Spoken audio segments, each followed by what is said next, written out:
Let me ask you a question. Are you a content creator who's just starting to get into multi-camera editing in Premiere Pro? If you are, there is a really good chance that you're doing things in not the most efficient way possible, and today's video is about showing you how to be more efficient. So if that's something you might be interested in, you're going to want to stick around. This is how we do it. What's up everybody, it's Shane here at Waiting to Be Seen. If this is the first time visiting my channel, welcome. I am all about making content that is helpful for other content creators. I've been doing content in various capacities for quite a number of years now, and so I've learned a few tips and tricks along the way, and I really just want to pay that forward. That's what this channel is about. Today's tip and trick, today's tutorial is about doing a little bit of a smarter job with your multi-camera sequencing in Premiere Pro. This very week, a friend was editing this footage himself, and he was doing it the way that we all do it when we first start multi-camera sequencing. And so this is very much about helping him out. John, this is for you, mate. And it's also for everybody else out there that might be making the same production errors. And look, to be honest, it's not even an error per se. It's just that Premiere Pro gives us the tools to make our multi-camera editing a lot simpler, a lot more efficient. So let's dive right in. You can see right here, I have a multi-camera editing tutorial project open. I already have my assets in an asset bin. I also have a sequence with those assets all dropped in, and I've already synchronized it. That side of things, I assume you already know how to do. So what we would normally do, tell me I'm wrong, is you just start to play through and you go, yeah, let's just have a look at that camera. That one's actually probably a better camera, so maybe I'll start there. And you could potentially mark that, or maybe you don't want to mark it. Maybe you actually want to do a Control K and just cut at that point and then come through a little bit more, and then you might do another cut as you switch to a different camera angle, etc, etc, etc. This is what you need to do. I have the raw file sequence. You need to take that sequence, grab and hold it, drag it down onto new, because you want to embed it into a new sequence. Let's rename that. Let's call it nested multicam. So now I've renamed this sequence a nested multi-camera. We actually need to make it a nested multi-camera sequence. First thing I want to do though, I remember I kind of I toggled off those tracks, so we just need to make sure, obviously, all of our tracks are available. Come back to nested multicam, right click on that sequence and come up about halfway down. All of the menu options is multicam, and we actually want to enable that. So straight away in the preview pane, you can see that changed to a different camera angle, and that's exciting. That's the start. What we then need to do is come up to that menu pane, click on the little wrench for settings. Most of what we do is going to be sitting in composite video. Let's be honest, very few of us will use the multi-camera view, but that is exactly what we need right now. And so third option down after alpha is multi-camera. Click on that, and now our preview pane is showing all 4 cameras. So if I just press the tilde key to go full screen, you can see that is all there.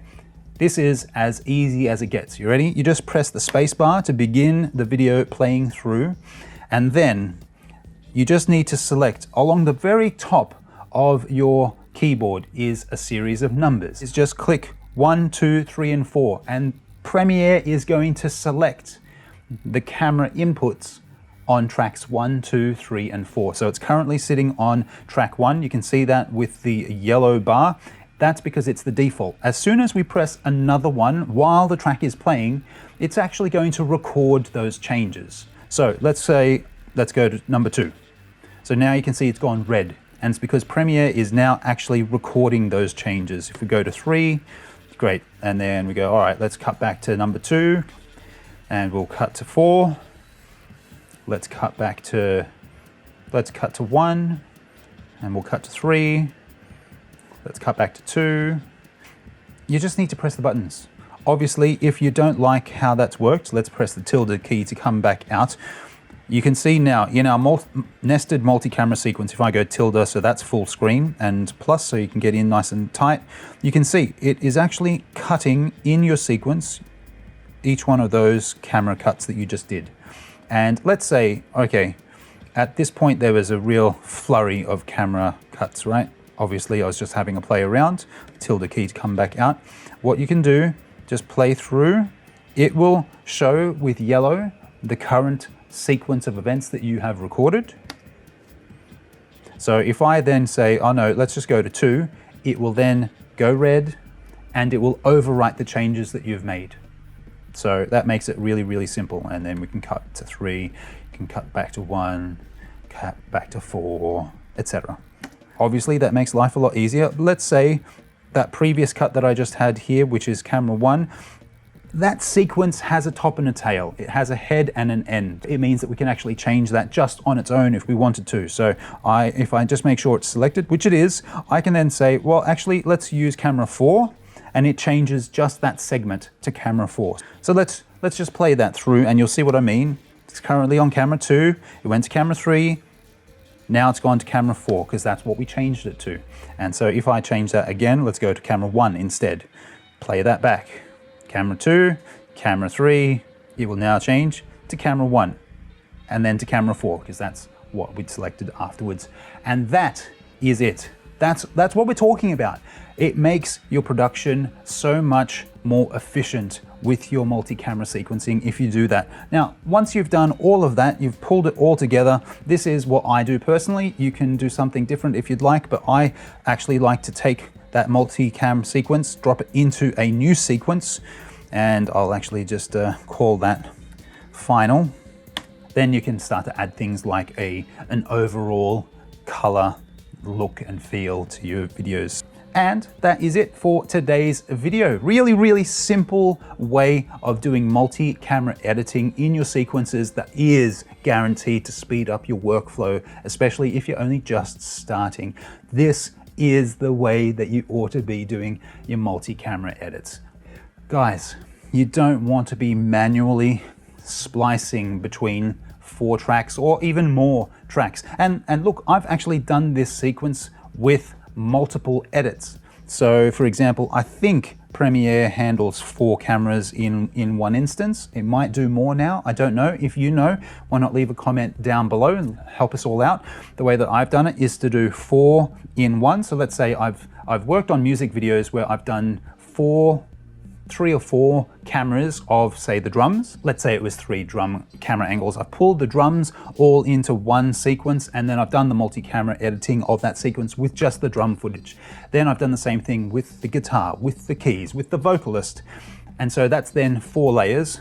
I then pull those 4 sequences into a new sequence and I nest that and then say, hey, make that a multi-camera. And it does. It allows you to kind of have a bit of a tree of nested footage. So you can actually have more than just 4 inputs. I hope that today's video has been helpful for you. If it has, give me a thumbs up down below. And if you think that content such as this, as well as all of the other content that I've made available here at Waiting to Be Seen might be of use to you, then please consider subscribing to my channel today. You guys know the drill. Click on that big red subscribe button down below. Click on the notification bell right alongside that so that YouTube can let you know as soon as the latest content has been made available on the channel. I'd love to have you on board for the journey. And with that being said, I'm all done for today, guys. Thank you so much for stopping by. I hope that your Friday has been a good one. Hope the weekend is looking like it's going to be a lot of fun, and the week to come is going to be all right. I think things are looking on the up. So have a fantastic one, and I will see you next time. Bye. That's going to leave a mark. What?